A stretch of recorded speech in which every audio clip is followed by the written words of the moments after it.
When your adult children live at home and they don't want to listen.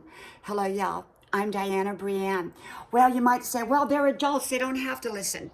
Well, if they're living in your home, especially for free rent, and your rules are fair and right, and they don't want to listen, well, you know what? I don't think that's right.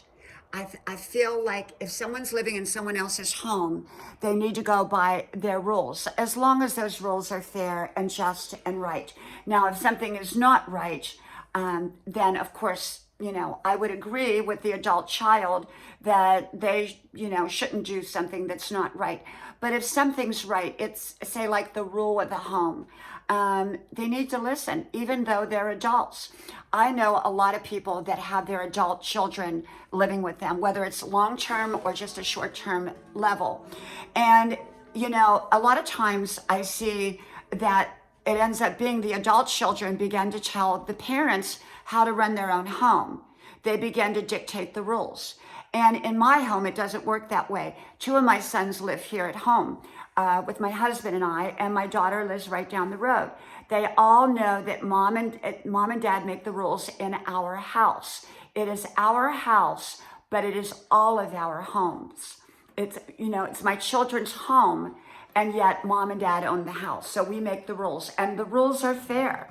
If they're going to be, put a bunch of dirty dishes in the sink, I expect them to clean it up. And I tell them, hey, I make the rules here.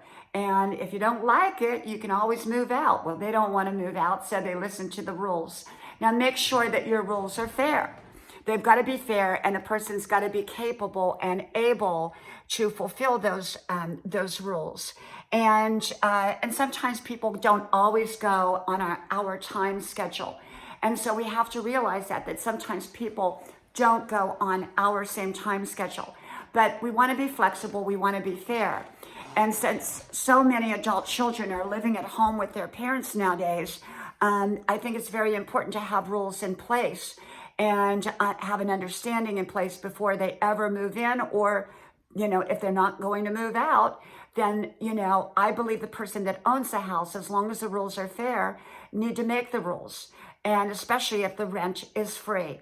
So I think a lot of parents get bulldozed by their adult kids, and it's not right, in my opinion. Okay, so remember, if you own the house and your rules are fair and you have adult children, or really anyone for that matter, living with you, you get to make the rules, not them. Okay, well, from my house to yours, may God bless you. I hope you like, share, subscribe, and I hope to talk to you soon again. Bye-bye.